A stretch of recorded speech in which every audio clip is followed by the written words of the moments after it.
दोन्ही सभागृहातील एकूण 141 खासदार नुकतेच निलंबित केले। त्याच्या बातम्या सगळीकडे आपण पाहिल्याच असतात। थोडक्यात काय तर मोदीजींनी भाजपकडे बहुमताचा आकडा असल्याने सभागृहात आम्ही कोणालाही निलंबित करू शकतो हे दाखवून दिले। मित्रांनो, चॅनलवर नवीन असाल तर चॅनलला सबस्क्राईब करायला विसरू नका। व्हिडिओ आवडला तर व्हिडिओला लाईक आणि शेअर करायला विसरू नका।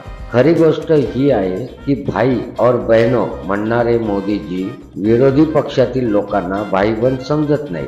विरोधी पक्षातील लोकांना भाईबंद समजत नाही, त्यामुळे हे निलंबन प्रकार घडत आहेत। एखादा माणूस महिला चूक असू शकते, पण 141 खासदार चुकीचे आणि भाजपचे खासदार सर्व बरोबर किंवा धुतल्या तांदळाचे कसं शक्य आहे? तर दुसरीकडे लालकृष्ण अडवाणी आणि जोशी यांना राम मंदिर समितीने यायला मनाई केली आहे आणि मोदीजी गप्प राहिले। समितीने तब्येतीची कारणे दिली, पण महाराष्ट्रात हॉस्पिटलमधून ॲम्ब्युलन्समधनं आमदार मतदानाला बोलवले गेले।